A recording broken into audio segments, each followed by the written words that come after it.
Hallelujah.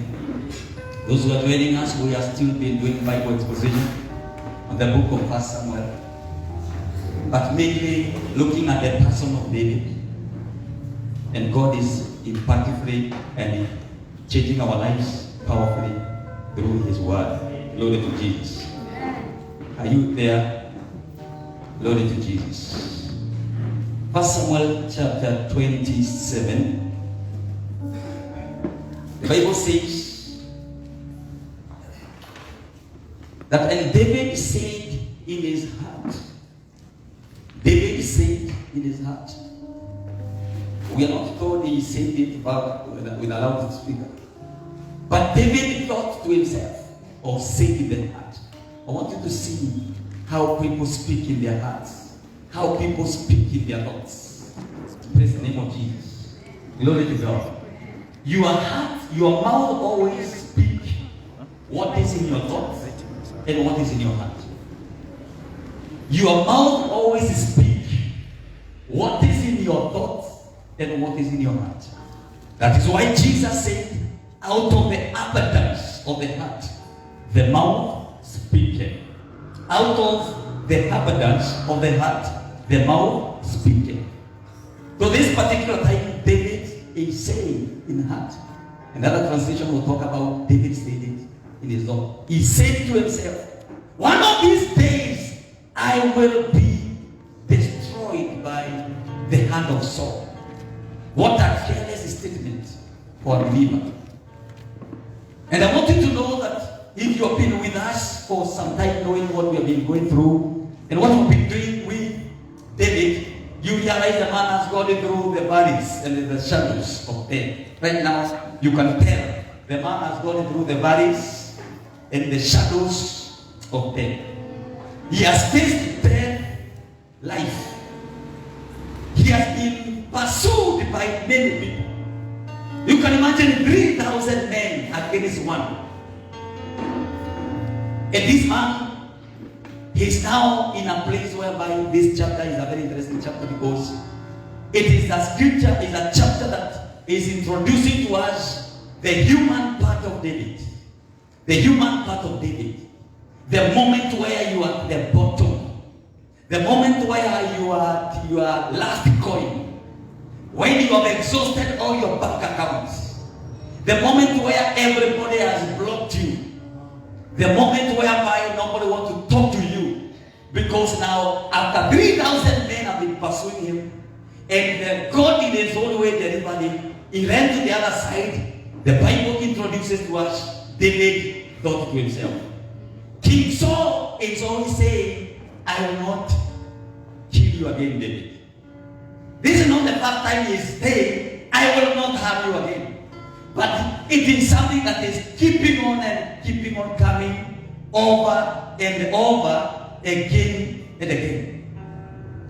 And now this man is thinking to himself, by the way, what have I done? Number two, why this king mobilizing 3,000 men for me? And you know this particular point, David forgets the victories. But you understand that this is a moment whereby I told you the one who said temporary mismanaged us. But I want you to know moments in life come when you are at your lowest. When your boat is now coming down and you are saying, inaenda na inaenda. When you're in an accident and they are just moved out of the road and you are all safe. But where you are going next, gari inaendelea kwenda. Inaendelea kwenda. You are all safe, but inaenda tu. Inaenda. And you're like, what do I do? Those moments come. When you have exhausted all your accounts. When you have been cut off for a relationship. When the boss is saying we are terminating your contract. When they go to us one day and they say, the donor is moving to the other side of the world. So if you are an employee, please, you better plan yourself in the next 6 months, because there will be no job for you unless you want to be a volunteer. Statement like that. When now you are told now, we have no help for you in Meru County. Go to Kijabe, go to Nairobi, And you go to Nairobi, they tell you, this kind of a situation, you can always find it somewhere in Johannesburg.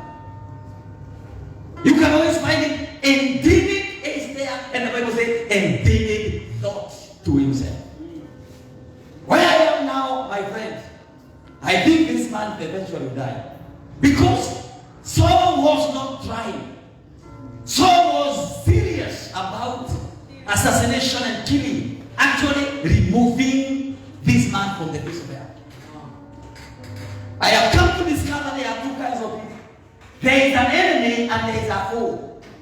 An enemy can store your phone and your money. An enemy comes, take things, and go. But I know you have heard of people who came to people's houses. They left the valuables just to show you that you are not interested with your money, with your house, with your TV. They actually did not take anything valuable. They only took the head of the person. If it means therefore, that is not just an enemy, that was a foe. A foe goes for the head. I want you to know Saul is not an enemy to David. Saul now is a foe. I need your head. Not alive, dead. You have watched a place whereby we need that person dead. There are places they have people, they say, we want that person alive. But this one, they want them dead. The Bible says, he said to himself. The Bible says, with your wants, you know, just work a box. You with your wants, you can stumble. Because time has life and death. And by it, you eat the fruit of the seed.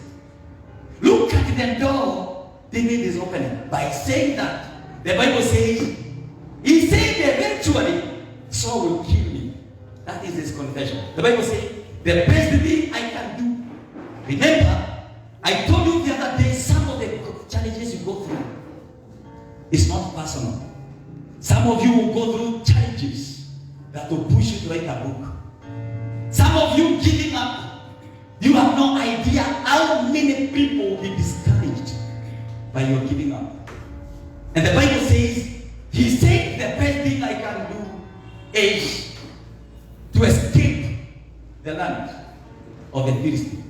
To escape to the land. To run for safety at the place of the Philistines. And many people make such decisions every day. They run to their enemy. I want you to know who Philistines are. Recently, David was sent by Saul because he didn't want to kill his daughter as he promised. The enemy always wants to change your blessing. One of the demands that God gave to the one who killed Goliath is that I will give my daughter for marriage. David killed Goliath. And now David here stands to be given the daughter Michal for marriage. And he realizes this man will go with my daughter and I don't like him. He gave him another assignment to the Philistine. And he told him, I want you to go to the Philistine land as a bride price. What a wickedness. He had a bride price. He is being told, bring 100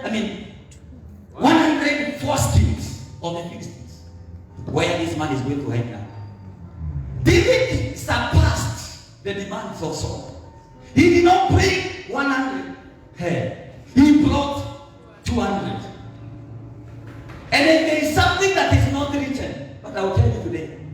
When Saul sent him, the informers told Saul, whatever you have told David to do, you'll do it. So the best thing we will do, just send someone behind him, a spy. So that as he's hunting the 100 guys, ensure that because the way we know David, that one guy will bring them. So the best thing is to set behind him. You know, when I'm going to the enemy, and now my very own trying to kill me. So he sent his brother, one of the soldiers, but he's in hiding behind him. And as Saul is trying to kill, he realized kuna misa was in Abuja. David, he doesn't understand what was happening. And exactly what that the enemy does even today. The enemy did not get you to the world, he brought you to the church. But even in the church, a brother in the Lord. Oh my goodness. Now, out there I understand. But now when it is coming from the house of God, this is serious. This is a moment whereby now David realizes, this one, I will go to the Philistine land. Praise the name of Jesus. And I want to believe he is hiding there because he was there and he knew their weakness. So he knew when I go there, I have a relationship with King Achish. In the time I want you to know why it is happening. In the principle of the military and wars, when kings go to war, it used to apply those days even today. When you are very careful, you realize somebody can be very popular in a country, opposing the president, and you are seated there, you are like, are you serious? Why don't you deal with him once and for all? It's a principle. When such a person has got that kind of a higher following, it is a principle of the land that you are not supposed to kill that person. I don't know what I'm saying. It is a principle when nations go to war. And actually what is happening is that King Achish knew the placement of David in the work of Israel and in the place of Saul. So when he is going to hide there, he knew when he appears, because kings are also acquainted with what is happening in other nations. The president of this nation has details of what is happening in Somalia today. They get the briefs, because in every nation there is ambassadors and embassy. And every nation there is a representative. So when we are here, South Africa is part of us because we have an embassy, we have our own, we have sent there. Yeah. I get what I'm saying. So if there is any problem in South Africa, the president is supposed to know. So they have the details of other nations.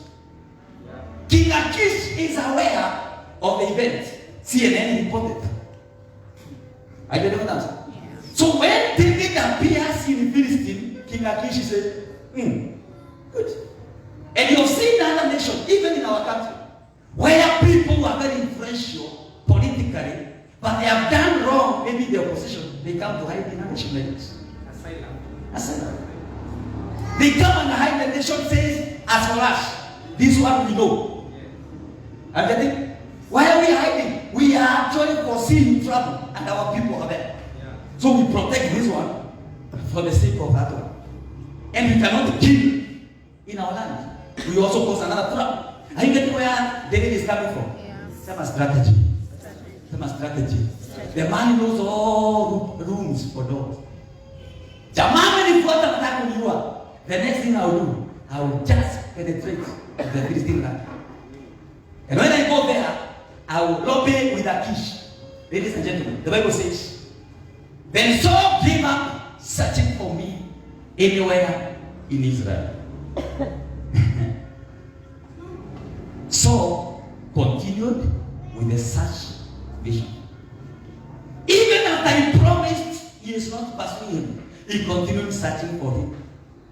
And the Bible says, and I will slip out of his hand. Verse 2. The Bible says, so David, when he made decisions, some of the decisions are not personal. I don't know why he said it to his heart. But what one man decision is doing, it is affecting 600 others. Your careless decision will affect your mother-in-law, your pastor, your sibling, your community, and all that. The decision of David is following 600 men. With him, left and went to King Achish, son of Maach, king of Gath. Verse 3. David and his men settled in Gath with Achish. Let's hear your story. David had his men settled in Gath with Achish. Now, King Achish is the king of Philistine. So So he is helping them to settle down. Each man and his family with him.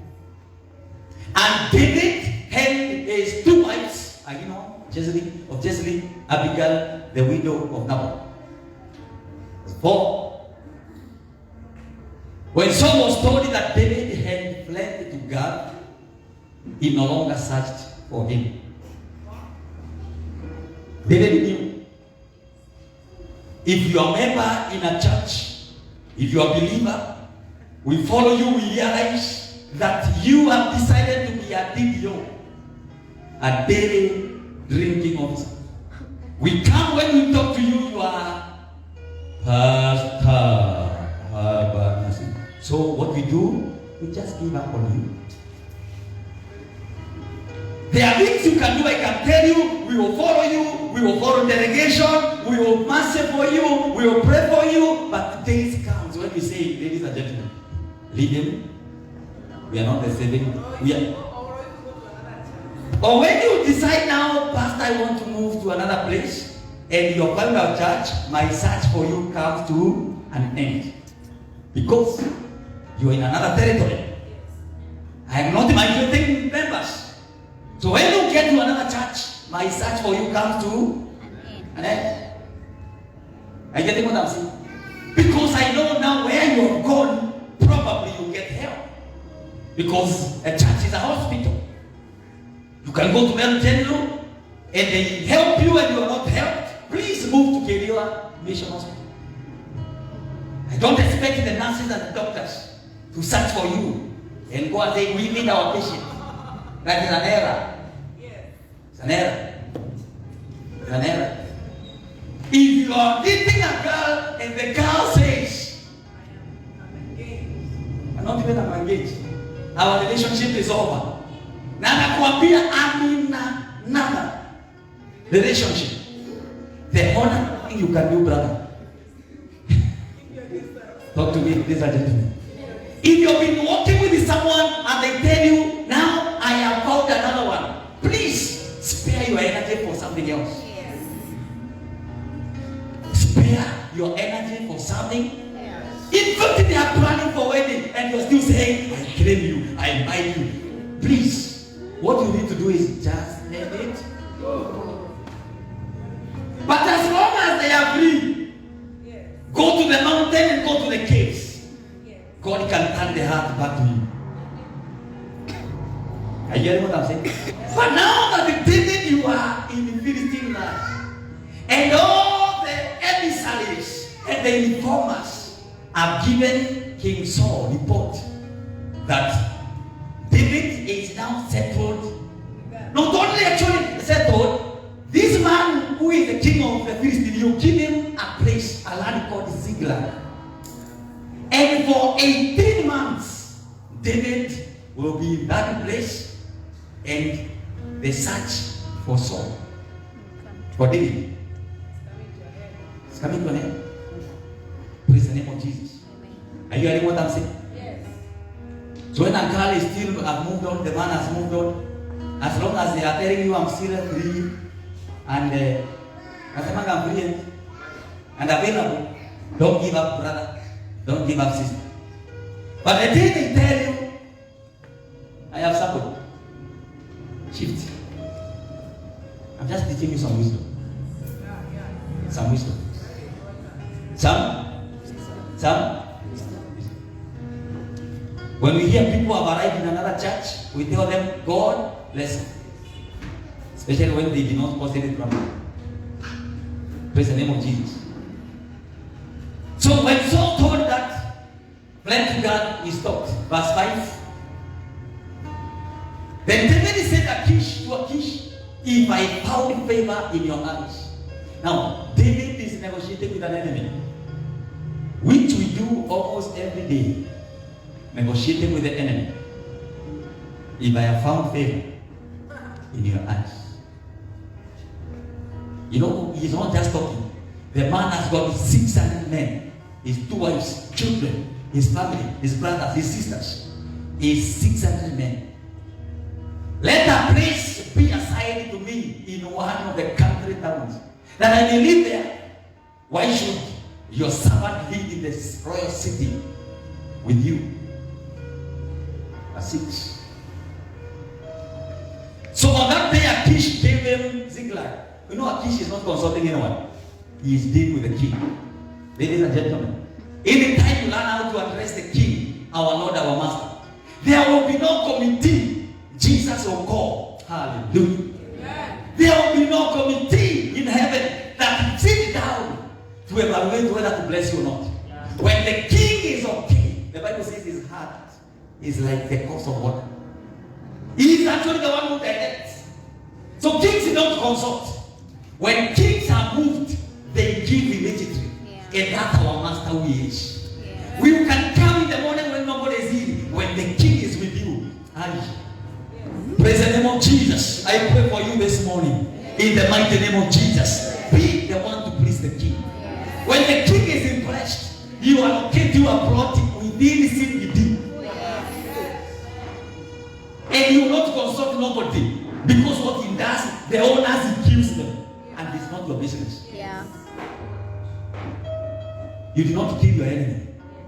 But the king can tell them, I will give you a better place in Runda. Or the plot in town, give it to my servant. Answer. You people, you don't follow King's Act. I mean, you need to do a research of how kings operate. You get what I'm saying? One day the king said to a small girl, baada ya kudashe, kasichana kanaimba kanaruka, and the king is saying, wow. And then, from nowhere, the king is impressed and he is saying, this girl is beautiful. Ask me everything. What are you talking about? Ask for me all. That's how kings operate, by the way. Now there was this king is a wicked king. He's called Herod. He had married a wife to his brother. And you know what? The John the Baptist was against. He was preaching. And like I'm preaching, and you know I don't know what I'm saying. You know some statement I say, you're like, Unastuka. Why was I saying that? I'm talking like that. And then the woman is like, John the Baptist have been troubling me over the years. And my daughter is being asked by the king. Ask of anything. Wait a minute. And the woman who was wicked, the wickedness know how to be very sweet. No wonder the Bible says the children of this world are wiser. Yes. The sons of the wickedness of this world are wiser. That's why they come and they snatch a girl from the worship room. When killed men. Okay. They are asking God for help. They come swiftly and snatch. The woman is so wicked. And she goes and sees the doctor and says, my daughter, for us to remain in the parish. Because there is a prophet in town who is troubling me. And if you don't act now, we will die. Go ask him for the head of that prophet that is called John the Baptist. And the king is like, king's law, king's ones are law. Ask Daniel in heaven. Men can overthrow you by signatures. Anytime when Ukaruka or get was street, but when they ask you for signatures, they verify. Yende kwa bunge, in petition. Because these people are supposed to be is that principle of life. That is why, as good Kenyans, anytime there is something we don't like, we don't just sit down. We just go there with our votes. We go there with our opinions and they speak on behalf of the church. Their things are not done in prayers. They are done because of wisdom and wisdom. Hiyo what I'm saying. Wewe omba tu lakini kuna mdada unapenda na moyo wako unaambia God, kama ungenipia sister kama yule, moyo wangu utatulia. Wewe moyo wangu na katika jina waka ikija and you are not saying anything. Live prayer life, go and express your interest. Open your mouth. Mwambie nani I like you. Usimwambie nakupenda the first day. I like you. Just plant a seed.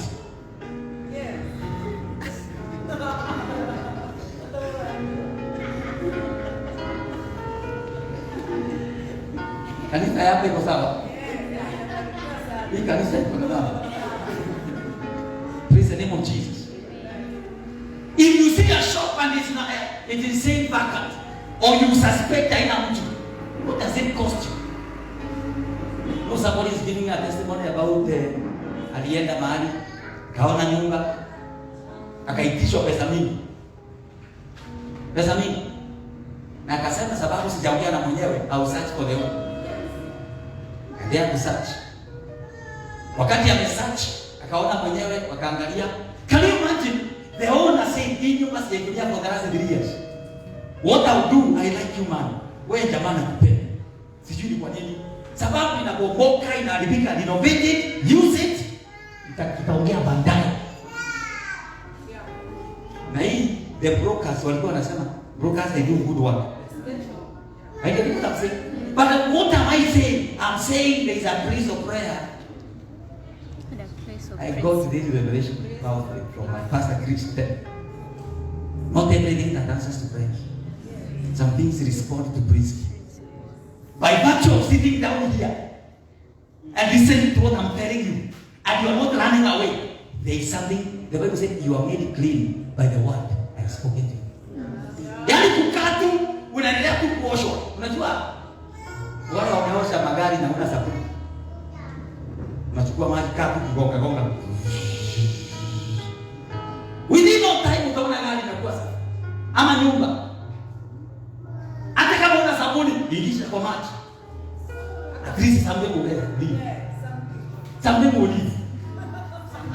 Something will leave. Something will go. Nini muliosha mattress na bracket baada ya miaka 3. Jesus says, Lord, hallelujah. A mattress after 3 good years. Yeah, 3 karibu. Hallelujah. And you know there was no soap that day. And you were just there. Kanyaga tu. Na kazi yako ni kumwaga maji. Ukikaa mahali neno liko, you will be made clean. By just staying here, you will be made clean. Some demons will go out that you are zimeenda. There are some things that will lead you. Automatically, thank you my brother. Praise the name of Jesus. But I actually associating with us, staying in New Barcelona Church. Yes. And then posting our prayers in status. Just stay there. You may not sing, you may not know how to do the intercession in this thing, but stay. Kuna shetani zingine anaweza kuuza by association. Because association brings assimilation. And because there is a covering, the devil akiona umeingia, unajua kuna nyumba zingine ukitoroka, watu wanaachana na wewe. Nani alikuchukua nyumbani? Unafukuzwa, kuna nyumba ukiingia, yule mzee akitoka mama anataka. There's a place when you enter, it's called covering. Yeah. Covering. When you are here, there are demons that will not ask you. Yeah. Because we have fought them. Kuna watu hapa, their financial status are not like any other. Yeah. Because baba yao wako na ploti 5. Yeah. Hii leo mkiingia kwa maombi, hawezi omba the same. I can tell you the truth. Yeah. I can assure you. Yeah. I can tell you. Ukiingia kwa maombi, it is not the same. Yes.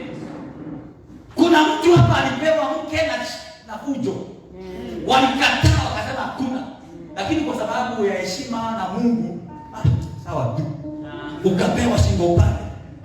Your prayers and mind is not the same. Kuna wengine walioa mahali ambapo they were like, oh my goodness, si kijana anakuja kwetu. Wengine na that man can marry me. Now, do you think you are dealing with the same spirit? No. Wengine wanaoa mahali the father-in-law is the governor. Governor. Yes. Unasema kwa moja, we are not. And we will not be. Kuna watu wakikuja kanisani late, they are still fighting. Kuna mtu darasani hata ukiona akingete chewing. Don't join them. Wait until the exam. Wewe lazima ukiramu, uangalie mwalimu, usome, ufanye mwakika kitu ili shike. Wengine, even in the houses, they will defeat you. Not with a small margin. Big one. You can even not even compare. We are not in the same league. I agree with what Apostle Mayanda said. We are in the same book, but on different pages. Some of you, the only way to survive, you come early in the morning. Fight for your life. Fight for your life. Yes. Some of you, for you to survive, just ride on our shoulders. Don't begin what we began. Okay. Continue. Praise the name of Jesus. So on that day, King Achish did not consult anyone. He gave David Ziklag, and it belonged to the kings of Judah ever since. Boga point on the wrong way. Wrong things, but still kings from that day. They own Ziklag.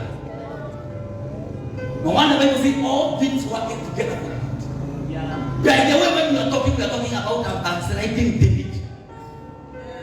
A man making mistakes, but from that day, kings owned Ziklag.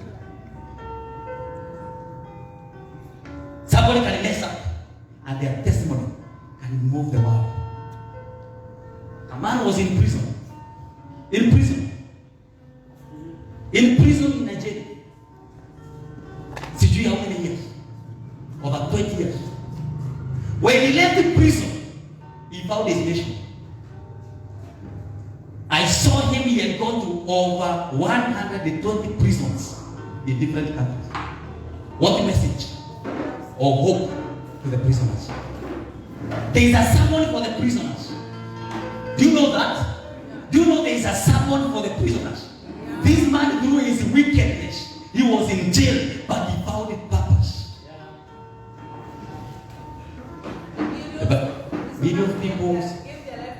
Millions of prisoners give their life to Jesus because whoever is speaking is our own. He is speaking their language. He has the experience. So that word is so relevant. Some of you made mistakes. Don't condemn yourself. Through your mistakes, you teach someone. May that anointing rest upon you. Anybody that made a mistake somewhere, maybe in school, maybe in the national, maybe whatever, may God give you a mission out of that. In the name of Jesus Christ. Glory to our God. Praise the name of Jesus.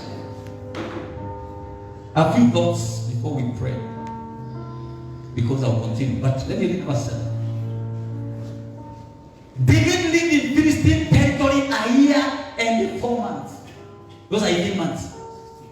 16 months, sorry. That was the same year that Paul lived in Corinth. Almost the same time. What is he doing there? The man is running away. The man is in seeking moment.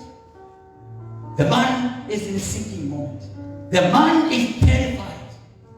The man is afraid.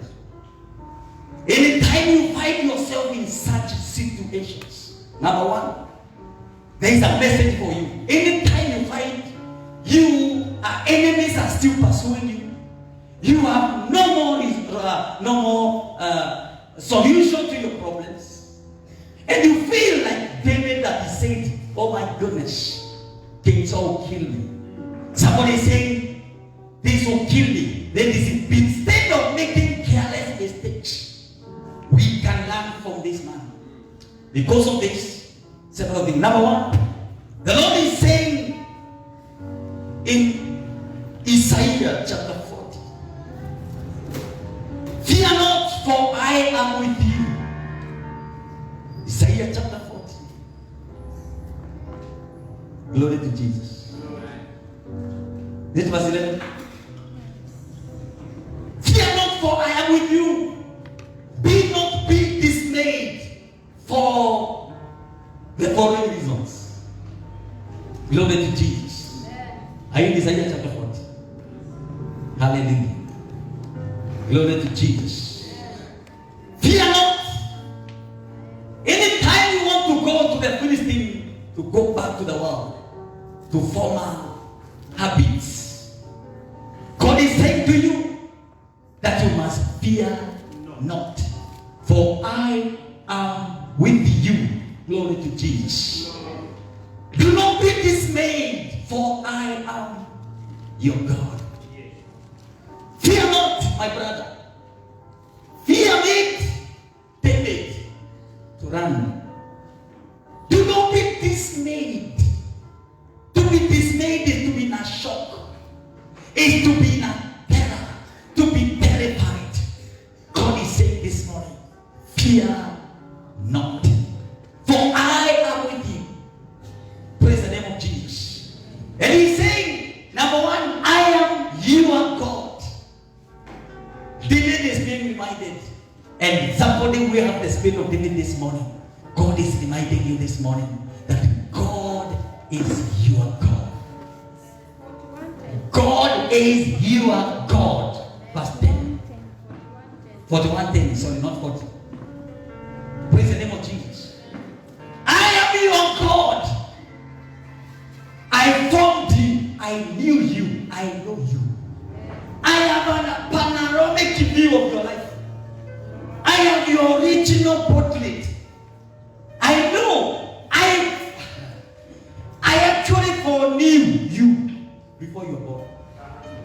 Are you getting what I'm saying? Before you were formed, I knew you. Glory to Jesus. Amen. I don't know who I'm speaking to this morning, but I'm sensing there could be somebody who is running to Philistine land this morning, going back to your former ways. Somebody who is afraid because you used to tithe and you stopped, because you are afraid to become poor. You used to be a worshiper, you stopped. You gave up on God. You said enough is enough. We are believers every day that are giving up, backsliding. When the years are going, I'm 30. And there used to somebody looking for me, though he was not that big. You consider going back. You hear they are saying it is better to cry in a prayer than to cry walking.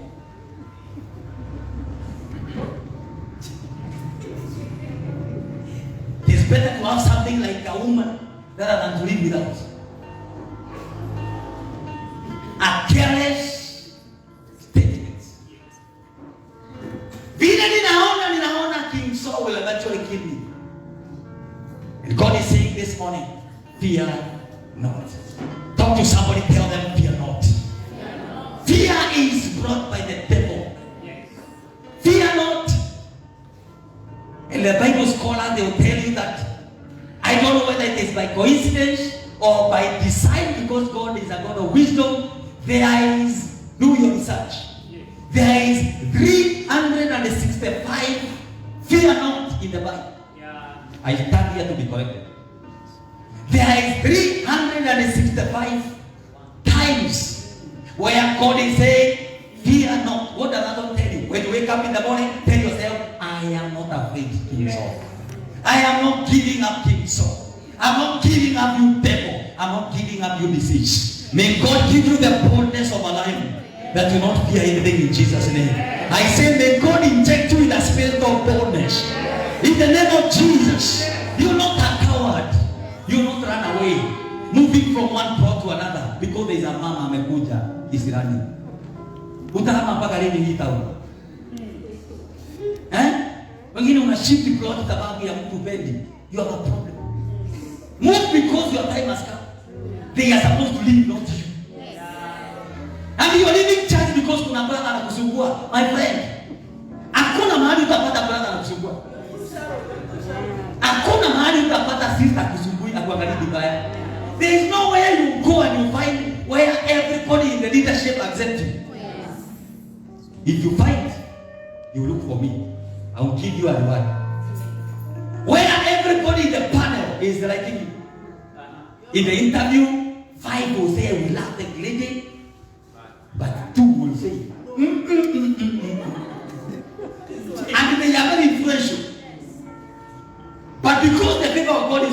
say okay. Yeah. There is no way you get a girl who loves you completely. Na anasema kila kitu unasema yes sir, yes sir, yes sir, yes sir. Na wewe kwanza ndio ulimtakia. Na wewe ndio ulifanya kila kitu. Na anakuambia huyu dhiki wako. Tell your friend, don't fear. There is no way in this life you'll find someone who won't challenge you. So you better sit down properly. I'm going to sit down and relax. Every plane, when you are taking off, there is some uncertainties. It's natural. It's human. Even in the car, kuna bugs. Don't cast any demon. It's normal.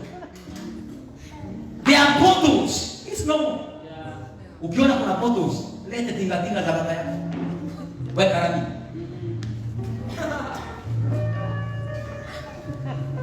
Haikati matapsi. Life has got bottles. Life has got uncertainties. Relax. Face them head on. My God will fight for you. I say, may God give you grace not to fear in Jesus' name. The same scripture, the Bible says, do not be dismayed. After you are not afraid, don't be dismayed. You can learn a new Wakenya, a new language this morning. I am not dismayed. Walikie mtu mwambie, I'm not dismayed. Meaning I'm not in shock. I'm not in terror. I'm not in shaking. So when you are not dismayed, you're not shaking, you're not beating, you're I'm confident. Praise the name of Jesus. Receive that in your vocabulary this morning. Say, I am not this. Siuseme vizuri kama mtu wa town. Unajua ni town. No, it's one thing to remove people from village. Say, by the way, town. Now people say, this is town. No, this is Maku. Alright? Do not be this. Say that. Do not be this. Here. I am not. Yes. I'm not afraid. I'm not in shaking mood. I'm not in vibration mood. I am firm. Yes. And I'm good. I'm good. I am firm. I'm firm. To be dismayed is not shaking. To be firm. Praise the name of Jesus. Amen. Number 3, God is saying, I will do what? I will strengthen you. Amen. This is not my grandmother saying. Yes. I mean an interpreter in Kimero. I am saying, God, I will strengthen you. Praise the name of Jesus. Amen. Hallelujah. These are the words of the Lord. Saying, I will strengthen you. Praise the name of Jesus. So I need an interpretation that this is not your grandmother's. See, what I'm saying, praise the name of Jesus. Glory to Jesus.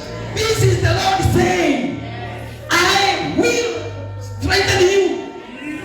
You. Who is you in the Bible? Who is you in the Bible? Ladies and gentlemen, talk to me. Who is you? Who is you? May you shout your name. Who is you? God is saying, I will strengthen you. Praise the name of Jesus. And to be assured that God strengthens you, He always gives you a room to live. Hata wakati shopping imeisha kwa nyumba, kuna neema ya kukaa tu. Hata wakati unalipa rent, kuna kigrace tu ya kukaa tu. Hata ndio ya teka hata sio yenda ushago na kakuambia huko. Wiki mbili later, may God strengthen you this morning. In the mighty name of Jesus. When you are feeling shaky, God will strengthen you. But the Bible says that those who wait upon the Lord, they renew their strength. They'll mount up with wings like eagles. They'll run. Who is like my God? Who is like my Father? Uliza Joseph akakwambia. They sold him. He was not dismayed. The woman put him in prison. The man was strengthened. The cupbearer ignored him. God will strengthen the church today. May God strengthen you this morning in the name of Jesus. I say you'll find strength in God. In God Himself. Watauliza, nani unatoboa tu na outwardly we look kuchapa. Yes. But inward we are being empowered. Yes. Because outwardly we look like beaten up, tearing apart, but ndani inside is a baby boy. Nikachamaka kakabunisha kodoo outside. But inside. Inside is Mordecai in the sackcloth. But ndani is a king riding on a horse.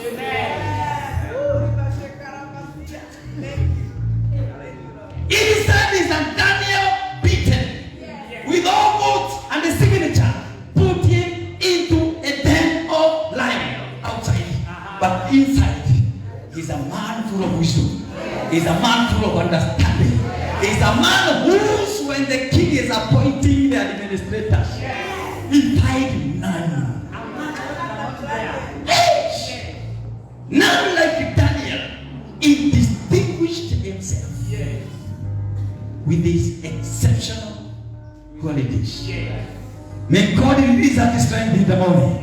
May God release that strength to you in the name of Jesus Christ. Number 4. Yes, I will help you. I will help you.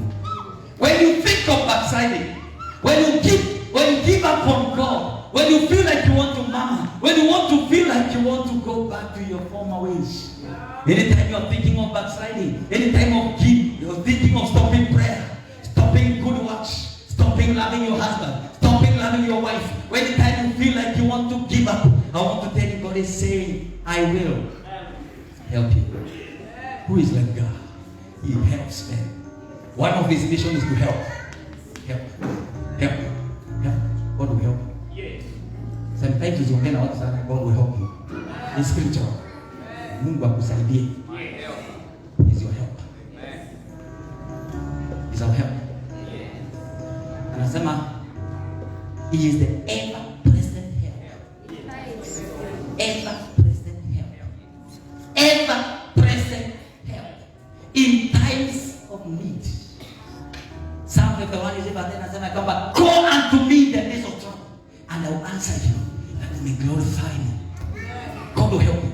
May God help you today in the name of Jesus. I see the hand of God helping you to pass your exam, to manage your family, to manage your finances. God will help you in the name of Jesus.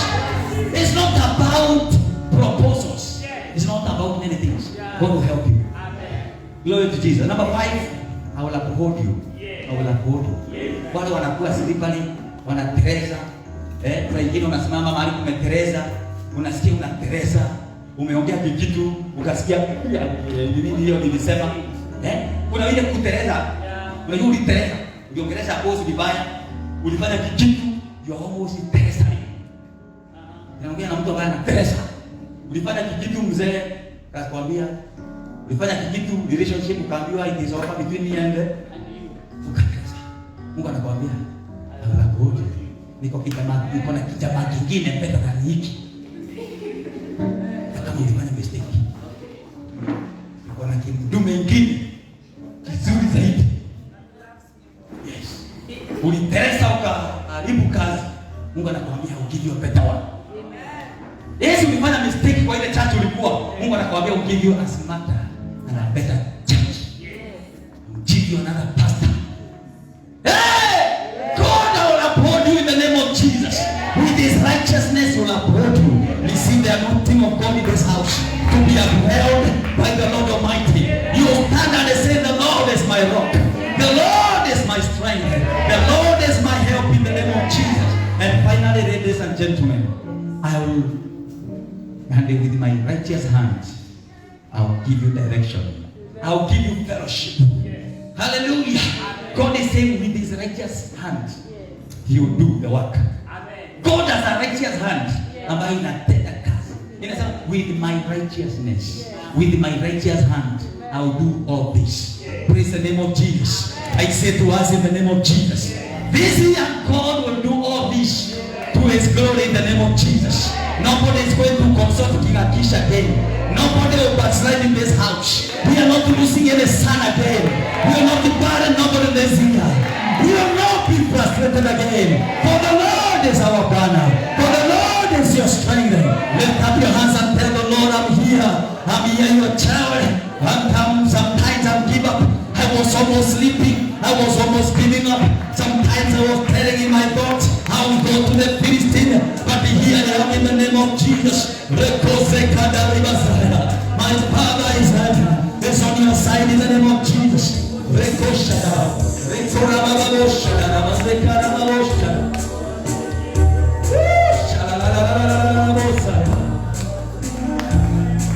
I will be still and know you are God. I will be still and know you are God. I'll be still. I will be still and know you are God. Be creating a better spirit than that. Yes, make it better. Put life in that. Say that. I'll be still. I'll be still. Somebody, everybody. I will be still. Yes. And know you are God. I will be still and know you are God. Somebody, I'll be still and know. I will be still and know you are God.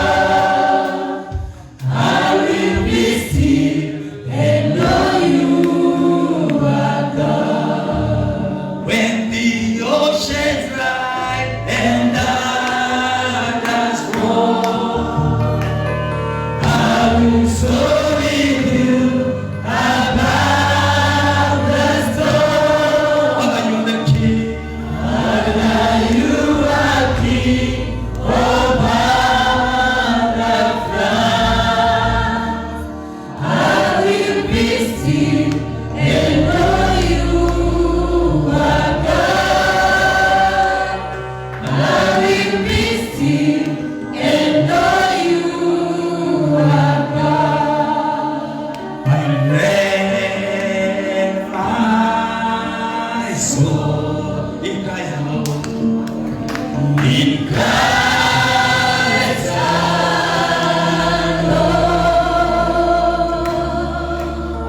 Oh, He found in quietness and trial.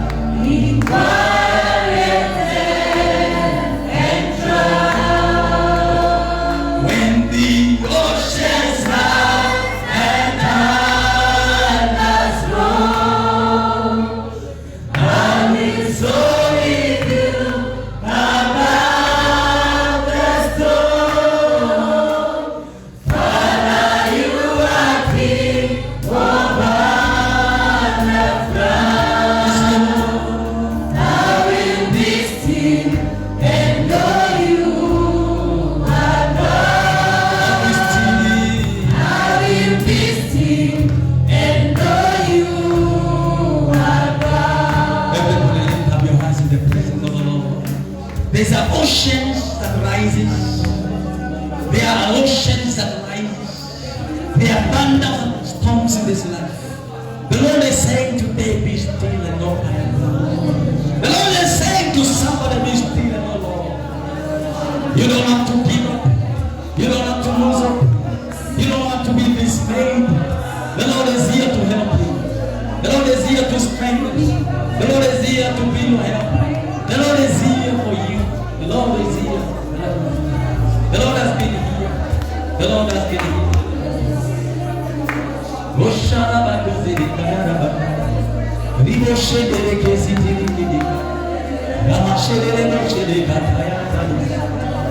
We worship you, Jesus. You are our shepherd. Somebody is afraid in this house. The Lord is calling you back to Him. Don't put dependence on Him. He is calling you to depend on Him. He is calling you to depend on Him.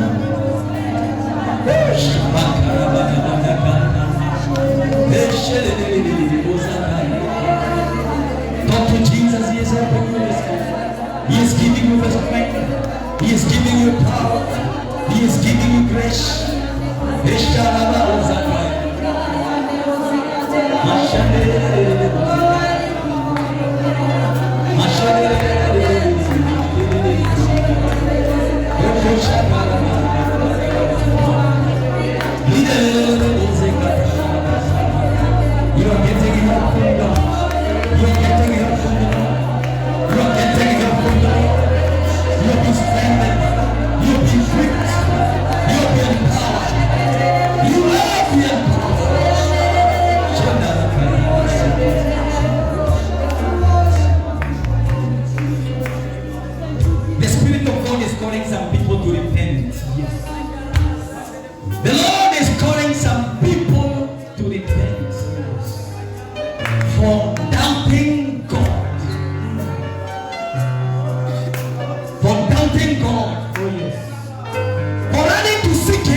These are the ones of David in those uncertainties.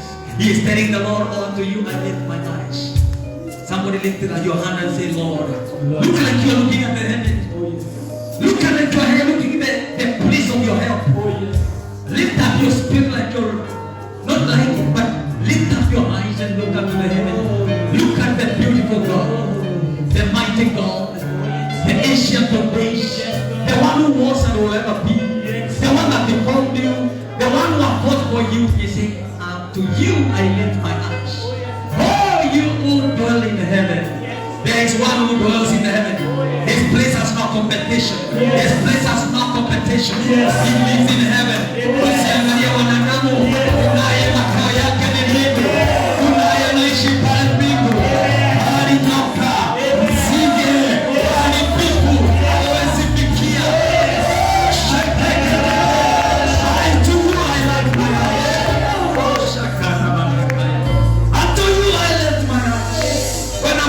From sorrow, when I'm feeling like I'm coming down, when I'm feeling that I'm droning, when I'm feeling rejected, when I'm feeling low, when I'm feeling low, when I'm feeling bad, when I'm feeling frustrated, rejected, distressed, in debt, when I'm feeling all this, up to you I lift my eyes.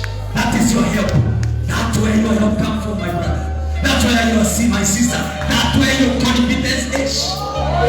Not in the other things. These things will pass away. These things itaisha. Relationships itaisha, mingaro itaisha, mambo ya nanaza za dunia itaisha. But you are seated, ambaye the resident is in heaven. And to you I lift my eyes. Oh, Rabakazaya.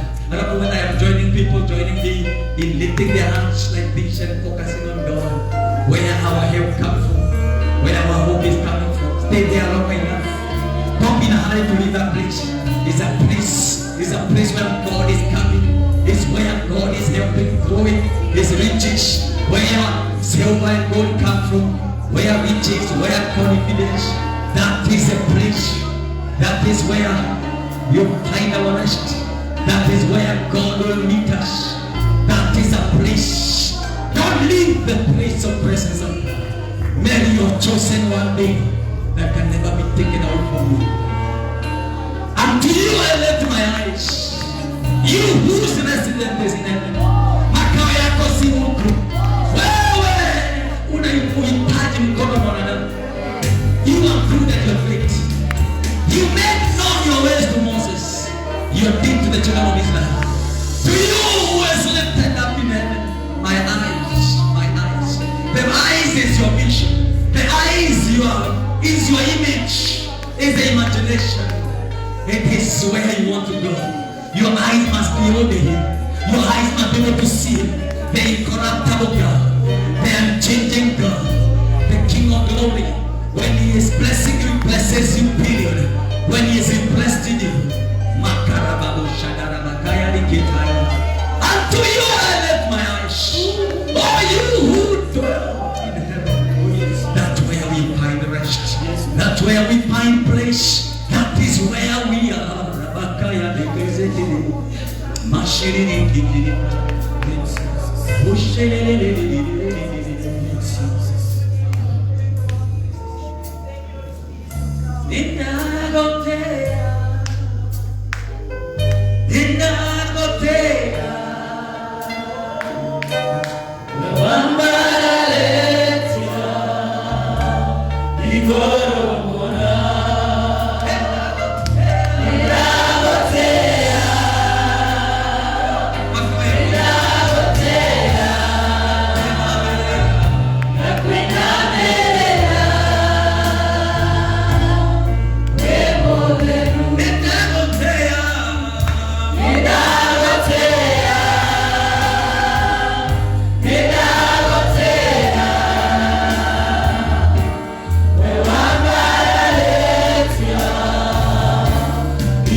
Yesterday she says, I saw people dreaming with you, Pastor. This morning, Glory is saying, Pastor, I don't even ask what kind of a man. I'm receiving a message this morning from Western. God is dreaming that dream. Praise the name of Jesus. The Lord is confirming His word. He's confirming His word. Glory to Jesus. And anybody else who had a dream with me, come in. The grace is flowing. Battles are fought. You will not fight them.